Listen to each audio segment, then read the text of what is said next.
마태복음 10장 1절에서 6절까지 말씀입니다. 자, 혹시 제가 5절까지만 이렇게 했나요? 6절, 저거만 저거 표시만 잘못된 겁니다. 마태복음 10장 1절에서 6절까지예요. 자, 제가 한 절 읽고 여러분 한 절 읽고 교독하겠습니다. 제가 먼저 읽겠습니다. 시작. 예수께서 그의 12 제자를 부르사 더러운 귀신을 쫓아내며 모든 병과 모든 악한 것을 고치는 권능을 주시니라.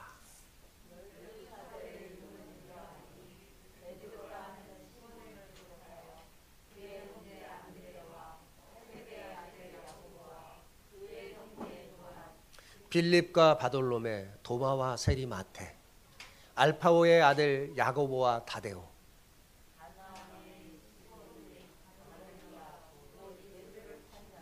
예수께서 이 12를 내보내시며 명하여 이르시되 이방인의 길로 가지 말고 이방인의 길로도 가지 말고 사마리아인의 고을에도 들어가지 말고 다 같이요. 오히려 이스라엘 집에 잃어버린 양에게로 가라. 아멘. 아멘. 네. 여러분 복음서에서 예수님께서 제자들을 이렇게 부르시고 세우신 그 장면을 보면 참 두 가지 점에서 조금 이상하다는 생각이 듭니다. 첫째는 이들이 모두 예수님의 제자가 되고 싶어서 주님을 찾아온 사람이 아니었다는 사실입니다. 여러분 당시 예수님 정도 되시는 분이라면 많은 사람이 자신을 제자로 삼아달라고 막 몰려왔을 거예요. 실제로 많은 사람이 예수님께 몰려왔습니다.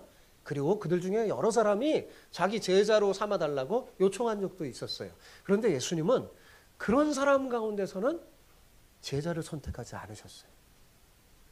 예수님이 선택한 제자들은 예수님이 직접 한 사람 한 사람 찾아가셔서 그들을 부르셨습니다. 그리고 이에 응한 사람들이 예수님의 제자가 됐어요. 둘째로 예수님이 이 선택한 부르신 제자들을 보니까 대단한 사람이 아니라는 점입니다. 여러분 상식적으로 생각해 보세요. 예수님 정도 위대한 스승이라면 자신의 제자를 특별한 사람으로 삼아야 마땅하지 않을까요? 그죠?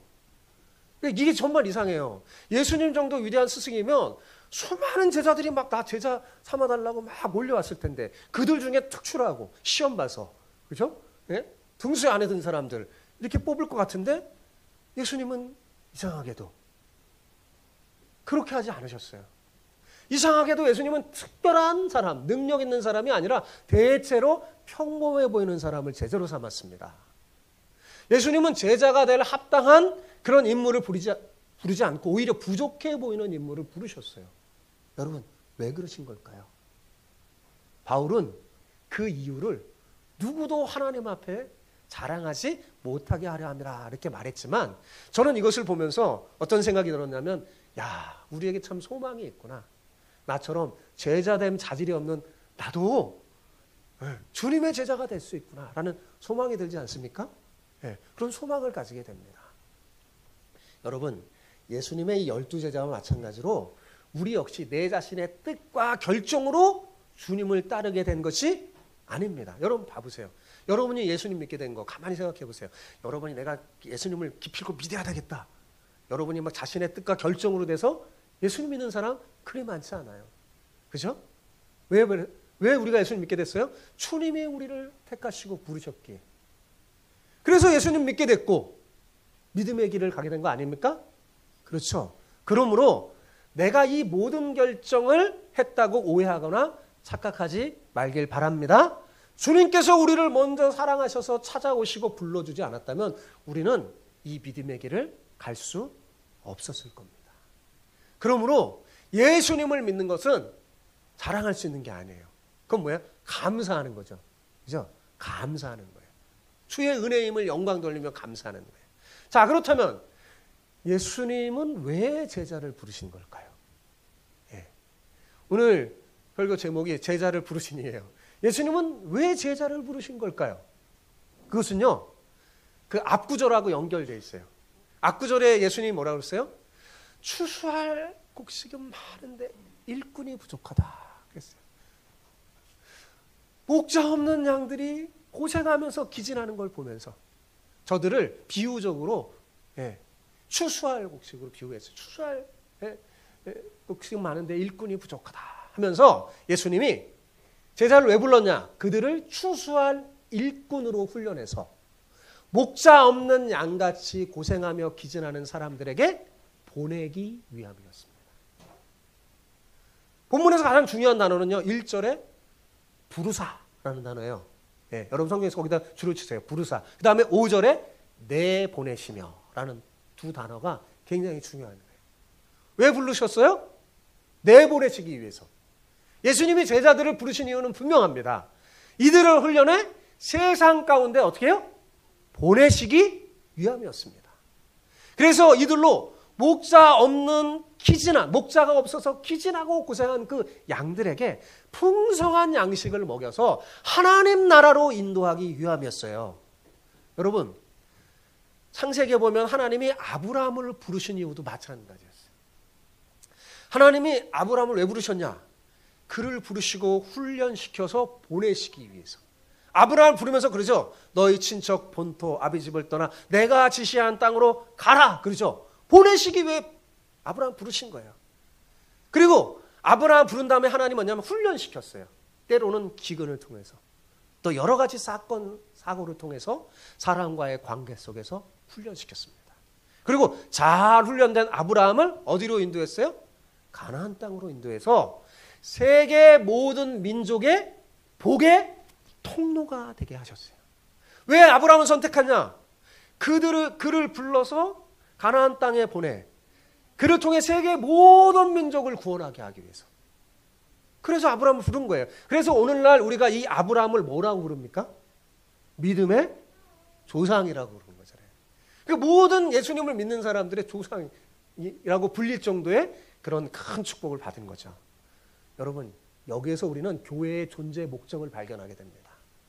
여러분, 교회는 하나님이 부르신 하나님의 부름을 받은 사람들의 공동체예요. 교회가 뭐라고요? 하나님이 부른 사람들의 공동체. 그러니까 여러분 다 누가 부른 거예요? 하나님이 부른 사람이에요. 공동체예요. 그렇다면 하나님은 왜 우리를 부르셔서 교회 공동체에 그 안에서 믿음 생활하며 살게 하신 걸까요? 그것은 세상과 구별된 교회 안에서 하늘의 양식을 먹이고 경건의 훈련을 시켜서 우리를 세상으로 보내시기 위한 거예요. 여러분, 교회는 왜 우리가 모였냐? 여기서 영원히 살라고 그런 게 아니에요. 여기에 모여서 잘 훈련받고 영의 양식을 먹여서 세상으로 우리를 보낸 거예요. 그래서 어떻게 하라고요? 빛과 소금의 역할을 잘 감당하게. 어디서 빛과 소금의 역할을 하는 거예요? 세상 가운데서. 교회 안에서 하는 게 아니에요. 세상 가운데서. 그래서 무너진 세상을 하나님 나라로 회복하게 하기 위함입니다. 이것이 여러분 교회의 존재 목적이에요. 우리 교회도 이걸 해야지 존재 목적이 있지, 이거 외에 다른 것들을 막 하면요 교회의 존재 목적이 사라지는 겁니다.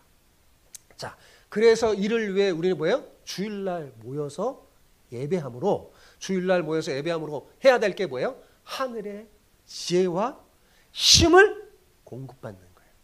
그러니까 주일날 예배가 왜 중요하냐? 여기에 힘을 공급받는 거예요. 하늘의 양식을 공급받는 거예요. 내가 먼저 충만해지는 거예요. 내가 먼저 풍성해지는 거예요. 그리고 우리를 세상 가운데 보내서 목자 없는 양같이 기진하고 고생하는 사람에게 먹이라고, 영의 양식을 먹이고 하나님 나라로 인도하려고 하나님 뭐예요? 우리를 부른 겁니다. 우리가 교회 안에서 하늘의 지혜와 힘으로 충만해져야 세상 가운데 어떻게 선한 영향력을 끼치면서 목자 없는 양같이 고생하며 기진하는 사람들에게 참된 목자인 예수님께 인도할 수 있는 겁니다.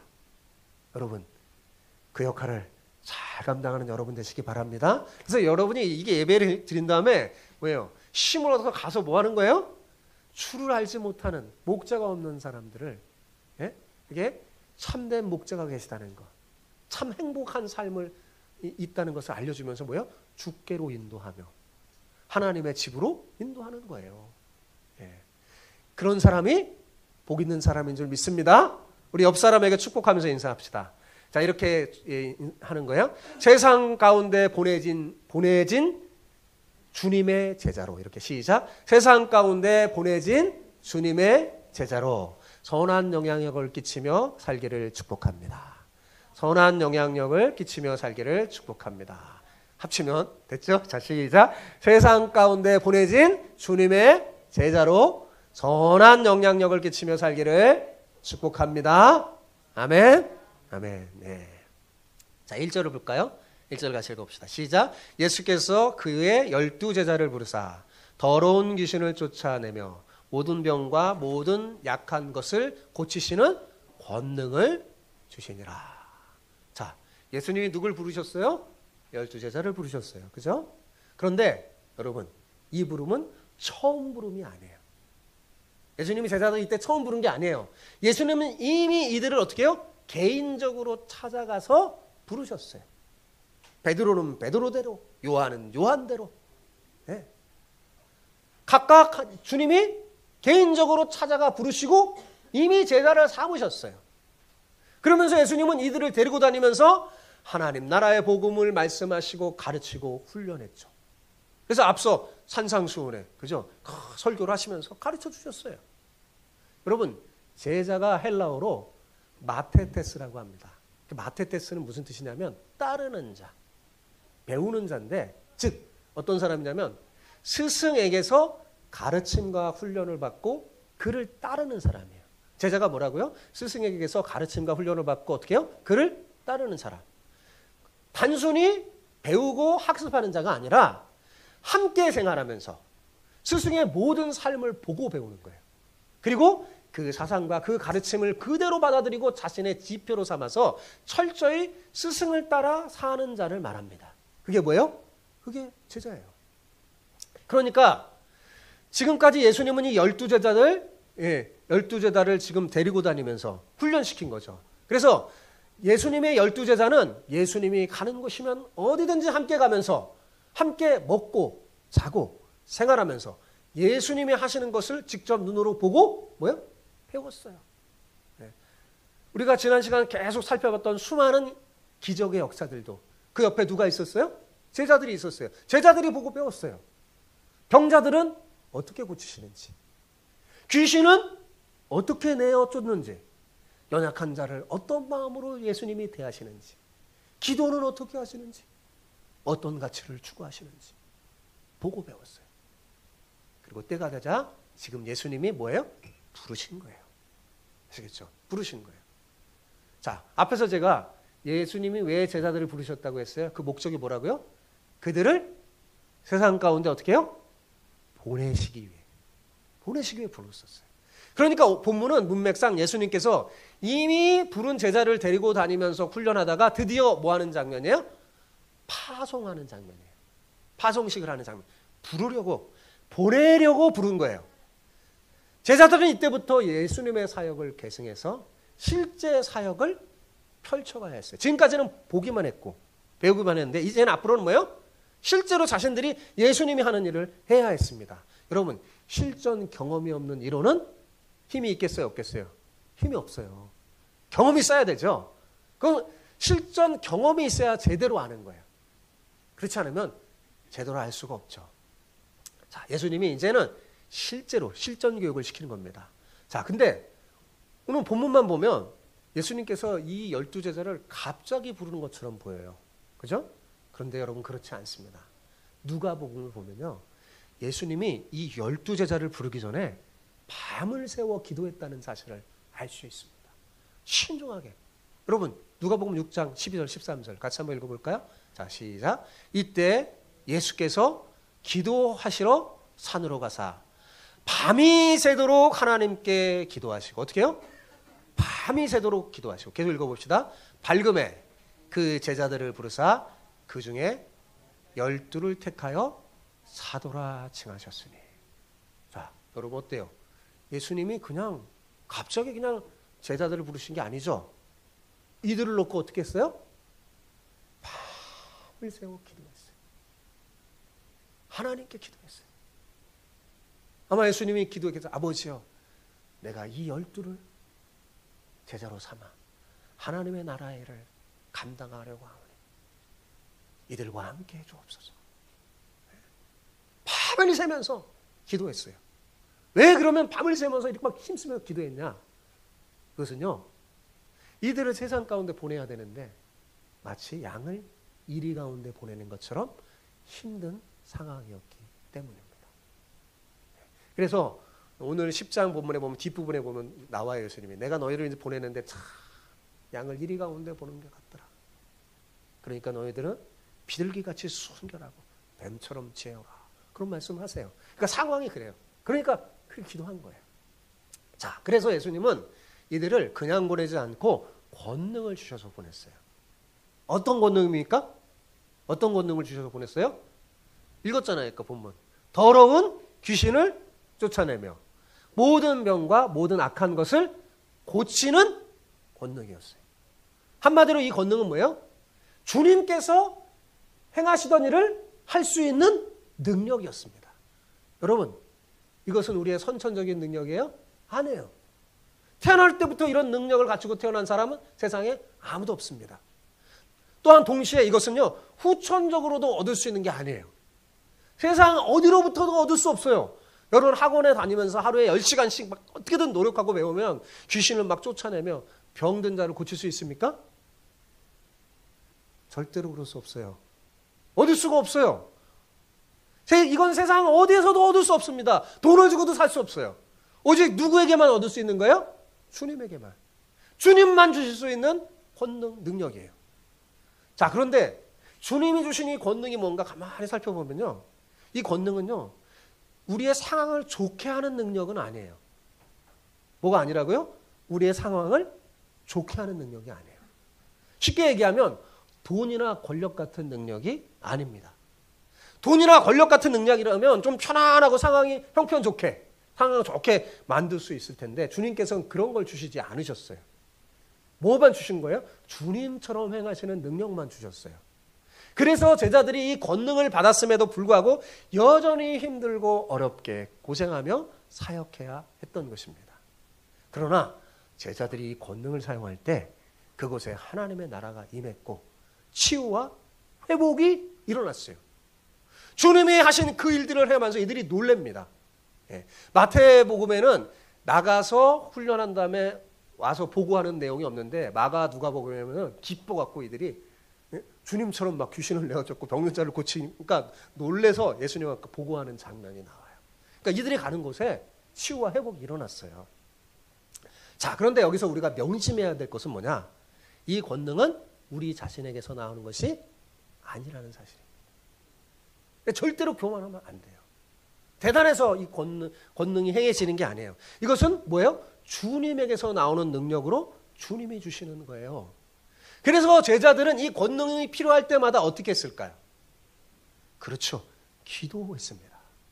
여러분, 이 능력은 기도 외에는 다른 것으로는 나갈 수 없는 것이었기 때문입니다. 기억하세요. 우리가 주님의 능력을 쓰려면 어떻게 해야 돼요? 기도하는 거예요. 주님의 것이니까. 기도하면 우리도 주님에서 할 수 있는 그 일을 행하는데 그것은 내 힘이 아니라 누구의 힘이에요? 주님의 힘이니. 누구에게 영광 돌려야 돼요? 하나님께.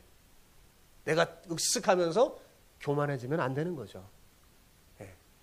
그래서 여러분 그리스도인에게 기도가 중요한 겁니다.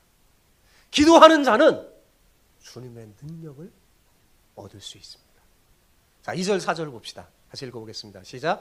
12사도의 이름은 이러하니 베드로라 하는 시몬을 비롯하여 그의 형제 안드레와 세베대 아들 야고보와 그의 형제 요한, 빌립과 바돌로메, 도마와 세리 마테, 알페오의 아들 야고보와 다데오, 가나안인 시몬 및 가롯 유다 곧 예수를 판자라. 여러분 복음서 중 마태만이 12제자의 이름을 기록합니다. 이 마태 때문에 우리 12제자의 이름을 다 아는 거예요. 그런데 독특한 것은 이 마태가 단어를 바꾸어 기록했다는 사실입니다. 제자가 아니라 사도라고 말입니다. 자, 1절에 분명히 12제자를 부르사라고 했는데 지금 2절에는 뭐라고 되어 있어요? 12사도의 이름은 이러하니. 12제자의 이름은 이러하니 이렇게 안 하고 어떻게 했어요? 12 사도의 이름은 이러하니 이렇게 돼 있어요. 여러분 이 점이 중요합니다. 제자는 넓은 의미에서 누구나 다 될 수 있어요. 예수님을 주요 그리스도로 고백하며 따르는 사람이라면 누구나 제자가 될 수 있습니다. 그런 의미에서 예수님 믿고 구원받아서 하나님 나라를 이 땅에 세워가는 모든 신약시대의 성도들은 다 예수님의 제자라고 할 수 있죠. 그런데 마태는 이 제자를 좁은 의미에서 다시 재정의해서 부른 겁니다. 뭐라고요? 사도라고 말합니다. 사도는 헬라어로 아포스톨로스인데 그게 무슨 말이냐면 누구로부터 보냄을 받은 자 그런 뜻이에요. 아포스톨로스. 네. 그러니까 이 사도라는 단어는 무슨 뜻이냐면 예수님으로부터 직접 보냄을 받아 주님의 부활을 증언하는 특별한 제자를 말하는 겁니다. 즉 예수님의 12제자 외에 사도 바울에게만 사용하는 거예요. 다른 사람은 사도가 아닙니다. 그런데 오늘날 일부 집단에서 신사도 운동이라는 것을 벌이면서 자신들이 마치 사도인 양 행사하는 사람이 있는데 여러분 이것은 비성경적인 겁니다. 주의해야 돼요. 근데 제가 이렇게 말하면 나는 예수님이 직접 보낸 사도가 아니니까 이 본문 말씀 나와 상관없다. 이렇게 혹시 생각하는 사람 있으면 빨리 그 생각 지우시기 바랍니다. 왜냐하면 우리 물론 예수님 이 본문에 나오는 예수님의 12제자처럼 주님이 직접 보낸 사도는 아니죠. 그러나 여러분 우리 역시 같은 사명을 가진 자입니다. 왜냐하면 우리 역시 주님의 부름을 받고 주님의 보냄을 받는 교회이기 때문입니다. 제가 교회라고 그랬잖아요. 그죠? 우리는 사도는 아니지만 뭐예요? 교회예요. 사도와 교회의 사명은 똑같아요. 사도도 주님이 부르셨어요. 교회도 주님이 부른 사람들이에요. 사도 주님 보낸 사람이죠. 우리도 주님 보내십니다. 내가 너를 세상에 보내라. 그들은 신약시대에 특별히 하나님께서 12사도를 상징해서 사실 12사도는 모든 신약시대의 그 백성들을 대표하는 거예요. 12이라는 숫자가요. 예, 그들을 특별히 세워서 하나님께서 그 위에 하나님의 나라를 형성하며 나가는 거죠. 그러니까 여러분, 나와는 이게 상관이 없다. 그렇게 생각하면 안 되겠죠. 우리 똑같이 그 사명을 받은 사람이니까요. 자, 교회를 헬라어로 에클레시아라고 합니다. 들어봤죠? 에클레시아. 에클레시아가 뭐냐? 불러 모으다라는 에칼리오에서 나온 그 유래된 단어로 주님의 부름을 받은 공동체라는 뜻이에요. 그게 교회예요. 교회 아까 그랬잖아요. 교회는 뭐냐? 주님의 부르심을 받아서 선택받아 주님이 부르신 사람들의 공동체. 그게 에클레시아예요. 즉 우리는 모두 주님의 부름을 받아 모인 공동체로서 주님이 주신 힘과 지혜로 세상 가운데 나가서 소금과 빛의 역할을 감당해야 할 사람들입니다. 그런 의미에서 본문은 우리가 깊은 연관이 있어요? 없어요? 깊은 연관이 있어요. 그러니까 다 새겨드려야 되겠죠? 새겨드려야 할 말씀이에요. 자, 뭘 새겨드려야 되냐? 5절, 6절 봅시다. 자, 5절, 6절 같이 읽어봅시다. 시작. 예수께서 이 12를 내보내시며 명하여 이르시되 이방인의 길로도 가지 말고 사마리아인의 고을에도 들어가지 말고 오히려 이스라엘 집에 잃어버린 양에게로 가라. 자, 본문 읽으니까 어때요? 좀 이상하죠? 본문을 보면 마치 이방인들을 배제하는 듯한 뉘앙스가 풍깁니다. 이방인의 길로도 가지 말고 사마리아인의 고을에도 들어가지 말고 오히려 이스라엘 집에 어린 양으로 가라고 말씀하니까요. 그죠? 이상해요. 예수님은 후에 분명히 모든 족속으로 제자를 삼으라고 명령하셨습니다. 제자들에게 명령해. 세상 모든 족속에게 제자를 삼으라. 그리고 이들에게 성령이 임하면 권능을 받아 예루살렘과 온 유다와 사마리아와 땅끝까지 이르러서 내 증인이 되리라 라고 말씀했어요. 그런데 왜 지금은 이방인의 길로도 가지 말고 사마리아인의 고을에도 가지 말고 오히려 이스라엘 집에 어린 양에게로 가라 이렇게 말하는 걸까요? 이상하잖아요. 왜 그러냐? 이들은 땅끝까지 이르러서 주님의 증인이 되기에는 아직 터무니없이 부족한 상태였기 때문입니다. 완전한 믿음을 가진 게 아니에요. 그들은 아직 미숙하고 모든 게 부족했습니다. 그럼에도 불구하고 주님은 왜? 보내십니다. 여러분 주님의 특징이 뭐냐면 우리가 완벽해야지 우리가 뭔가 다 준비돼야지 보내지 않아요. 미숙해도 보내세요. 그리고 자신을 의지하게 돼요. 그래서 권능을 주신 거예요. 너 힘으로 하지 말고 내 힘으로 하라고. 주님께서 누군가를 보내실 때는요, 다 준비되었기 때문에 보내는 게 아닙니다. 완전해서 보내는 게 아니에요. 아직 부족하지만 그럼에도 불구하고 보내십니다. 그래서 대상을 정해서 주신 거예요. 우리가 이렇게 착각할 때가 있어요. 제가 목회하면서 이제 교회 어떤 저분 좀 섬겼으면 좋겠다. 그래서 이제 교사로 또 뭐로 이렇게 부르면 대부분 이래요. 아직 나는 준비가 안 됐고 내가 좀 된 다음에 후에. 그게 아니라는 거예요. 주님이 부르시면 안 했으면 어떻게 해요? 아멘 하고 가야 되는 거예요. 그게 성경적인 거예요. 자, 사실 예수님은 어땠어요? 예수님 본인은 이방인의 길로 갔어요, 안 갔어요? 예수님이 갔잖아요. 이방인의 길로 가서 이방인을 만나서 어떻게 해요? 놀라운 구원과 기적을 행해 주셨어요. 백부장 이방인이잖아요. 이방인도 만나, 이방인 고을도 만나서 기적을 베푸십니다. 뭐 사마리아 고을 예수님 가셨어요, 안 가셨어요? 가셨어요. 거기 가셔서 사마리아 여인을 만나서 구원해 주셨잖아요. 그죠? 그런데 지금 제자들에게 뭐라고 말합니까? 너희는 그쪽으로 가지 말라라고 말합니다. 그러니까 예수님이 지금껏 자신이 했던 것처럼 하지 말라는 거예요. 여러분, 예수님이 하신 게 기준이고 그것이 원리인데 왜 지금 예수님이 하신 것과 똑같이 하지 말라고 하는 걸까요? 제가 말했죠. 그들은 아직 그것을 감당하지 못하기 때문입니다. 그래서 예수님이 수준을 좀 낮춘 거예요. 그것을 요구하는 게 아니에요. 너희들 내가 지금 다 했지. 내가 사마리아도 가고 이방인 고을도 갔지. 너네들도 가. 이렇게 하지 않았어요. 이들의 수준을 알아요. 그래서 낮춰서 말하는 겁니다. 지금 예수님은 자신보다 훨씬 못하는 기준을 가지고 말씀하는 거예요.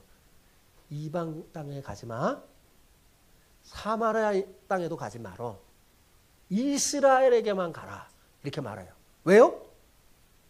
이들은 감당할 수 없기 때문에요.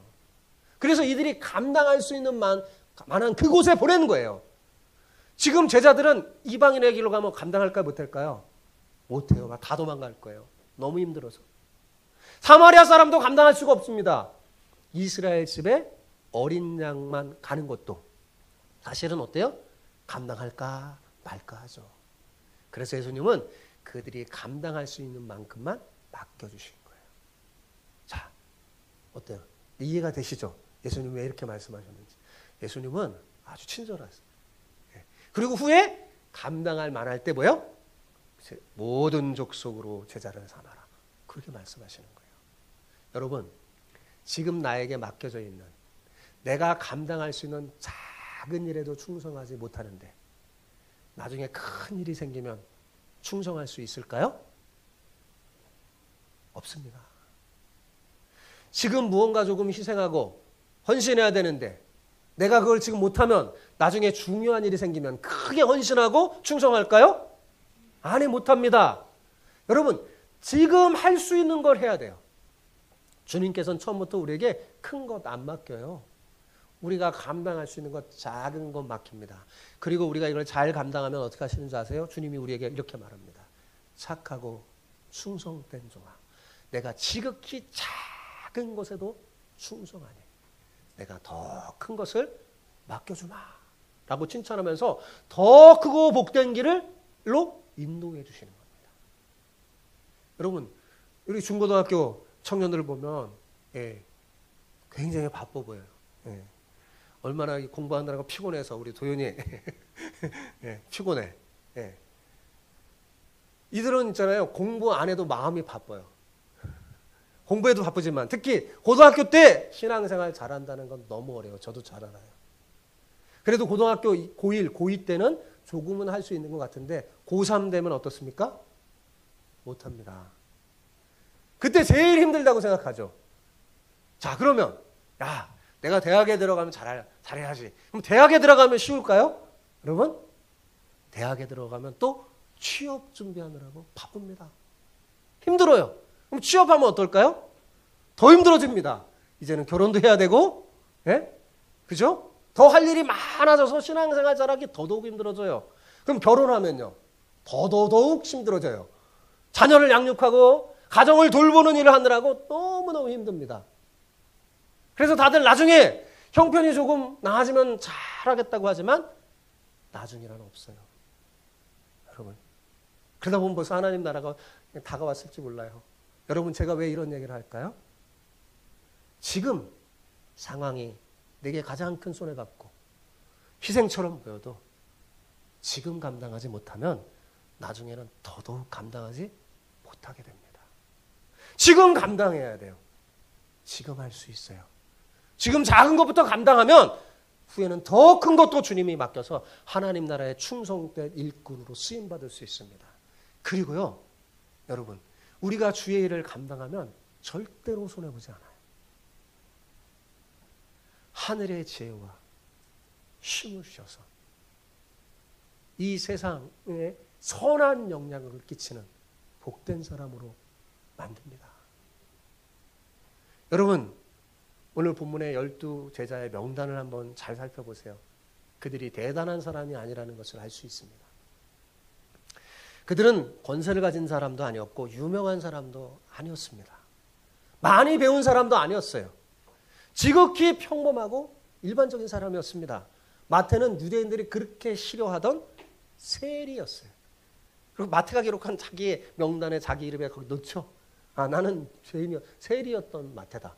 세리, 마태 이렇게 세리였어요. 네. 그러니까 사실은 세리였으면 제껴야 되는 거죠. 예수님의 제자예요. 근데 예수님 넣었어요. 세리를. 그리고 여러분, 이 마태가 예수님이 제자 되기 전에 이 세리가 했던 일들이 뭡니까? 로마에 빌붙어서 세금을 거두면서 백성들의 피를 받은 죄인의 대명사였잖아요. 그죠? 가나안인 시몬은요, 열성당원이었어요. 열성당원은 당시 뭐냐면 로마의 압제에서 벗어나기 위해서 항상 칼을 품고 다니는 사람들이었어요. 힘으로, 자신들의 힘으로, 폭력으로 독립하려고. 베드로나 다른 제자들 역시 특별한 사람들 별로 없습니다. 고기 잡이로 먹고 사는 어부였으니까요. 이처럼 예수님은 제자들의 그 지혜와 권세를 보시고 불러주신 게 아니에요. 대단해서 불러주신 게 아닙니다. 그들이 능력이 많아서 사도로 세워지고 보내심을 받은 게 아니에요. 세상의 기준과 판단대로 불러주신 게 아니에요. 그냥 주님이 은혜로 불러주셨어요. 이들을 부르시고 세상 가운데 쓰임받게 한 건 전부 다 뭐예요? 주님의 은혜였죠. 은혜였죠. 하나님을 일을 하는 데는요, 내 자신의 그릇, 내가 무슨 대단하고 무슨 스펙을 쌓아야 되는 게 전혀 아닙니다. 왜냐하면 그 힘으로는 하나님은 못해요. 그런 거 없어도 돼요. 우리에게 필요한 건 딱 한 가지 뭐예요? 믿음. 믿음을 가지고 따라가는 거예요. 그리고 그 일은 어떻게 하냐? 하나님의 힘으로 하는 거예요. 하나님이 주신 권능으로 하는 거예요. 기도로 하는 거예요. 그러니까 지금 제자를 불러주고 하신 예수님의 이 말씀은 우리도 똑같아요. 동일하게 우리에게 주신 말씀이 우리도 마찬가지예요. 우리가 뭔가 대단해서 여러분 주님이 부르시고 여러분에게 사명을 주신 게 아닙니다. 예. 여러분이 세상 가운데 툭 출나서 예수님이 여러분을 선택해서 예수님 믿게 한 게 아니에요. 다 뭐예요? 하나님의 은혜죠. 모든 게 다 하나님의 은혜입니다. 여러분 박조라는 찬양 가수가 있는데 아시죠? 그가 부른 하나님의 은혜라는 찬양이 있어요. 제가 설교 준비하다가 이 찬양이 문득 생각났어요. 가사의 내용이 너무 은혜스럽더라고요. 가사의 내용이 이렇습니다. 같이 한번 알아볼까요? 나를 같이 읽어보세요. 시작. 나를 지으신 이가 하나님, 나를 부르신 이가 하나님, 나를 보내신 이도 하나님, 나의 나란 것은 다 하나님의 은혜라. 나의 달려갈 길 다가도록 나의 마지막 호흡 다하도록 나로 그 십자가 품게 하시니 나의 나된 것은 다 하나님의 은혜라. 한량없는 은혜, 갚을 길 없는 은혜, 내 삶을 에워싸는 하나님의 은혜, 나 주저함 없이 그 땅을 밟음도 나를 붙드시는 하나님의 은혜. 그렇습니다, 여러분. 은혜입니다. 하나님의 은혜로 우리 지금 이곳에 있는 거예요. 여러분 모두 이 찬양의 가사처럼 이 마음 품고 살았으면 좋겠어요. 우리를 주님의 제자로 불러주시고 세상에 보내셔서 하나님의 그 은혜, 그 하나님 나라의 사역에 동참해 주신 그 하나님의 은혜에 그저 감사하면서 우리의 달려갈 길 다가도록 우리의 마지막 호흡 다하도록 주님의 충성된 종으로 산다면 여러분 이거보다 더 복되고 좋은 인생이 어디 있겠습니까? 우리 모두 이런 마음으로 세상 가운데 보내진 주님의 제자로 선한 영향을 끼치며 살았으면 좋겠습니다. 여러분 사사기 6장에 보면요. 기드온의 부르심이 나와요. 기드온. 항상 하나님은 찾아가서 부르세요. 근데 자, 기드온을 부르시는데 그는 어떤 사람이었냐? 그때 불렀을 때 그는 어떤 사람이었냐? 미디안의 압제에 시달리며 그 미디안 사람이 무서워서 숨어 지냈던 사람이에요. 길가에 미디안 사람 만나면 폭탄가를 나가봐. 숨어 지냈던 사람이에요. 그래서 그가 했던 게 뭐냐? 대적 몰래 피해서 포도주 틀에서 밀을 타작했어요. 밀은 포도주 틀에서 하는 게 아니거든요. 근데 그 숨어서 밀을 타작하는데 안 들키려고 포도주 틀에서 타작했던 사람이었어요. 그런데 하나님의 사자가 그를 뭐라고 부릅니까? 혹시 사사기 제가 설교했는데 뭐라고 불렀어요? 그렇죠. 야, 우리 집사님 칭찬합니다. 대단합니다. 큰 용사요. 이렇게 불렀잖아요. 여러분 이게 말이 돼요? 이 사람이 큰 용사입니까? 사실 큰 용사가 아니에요. 미디안 군사가 무서워서 숨어서 포도주 틀에서 밀을 타작하는 사람이 무슨 용사입니까? 겁쟁이지. 그죠? 사사기에 보면 기드온은 겁쟁이로 나와요. 그런데도 하나님이 그를 뭐라고 불러요? 큰 용사로 불러주면서 비전을 주십니다. 그를 보내요. 이스라엘 가운데 보냅니다. 사서로 세워주세요. 주님께서 제자를 부를 때도요. 그 사람들의 형편과 사정과 상황을 보시면서 판단하여 부른 게 아니에요. 도리어 그들을 통해 이루어가실 기대를 품고 불러주세요. 너희가 지금 이렇게 부족하고 믿음도 없고 오합지졸 같지만 하나님께서 너희들을 만져서 후에는 하나님 나라의 큰 일꾼으로 삼아줄 거야 라는 소망과 기대를 품고 불러주신 거예요. 예. 그들을 비전의 사람으로 하나님 나라의 꿈을 이뤄갈 복된 사람으로 불러주신 겁니다. 그러니 얼마나 감사해요. 사랑하는 성도 여러분, 우리도 마찬가지. 우리 역시 부족하고 연약한 질그릇이지만 주님께서 우리를 불러주셨잖아요. 그래서 여기 있는 거 아니에요? 그리고 우리를 세상 가운데 보내십니다. 그리고 뭔가 대단한 사명을 주시기 전에 여러분이 감당할 만한 작은 사명을 주셔요. 어떻게 해요? 이스라엘 집에 잃어버린 양에게로 가라. 무슨 말일까요? 이 말이. 지금 여러분이 있는 친숙한 그곳에서 여러분이 할 수 있는 일, 하나님 나라를 위해서 여러분이 할 수 있는 것부터 해라. 주님 말씀하시는 거예요. 아직 여러분의 가정이 성공이 이루어지지 않았습니까? 그렇다면 여러분은 자신이 이렇게 생각하면 돼요. 아, 하나님이 내 가정에 선교사로 보냈구나.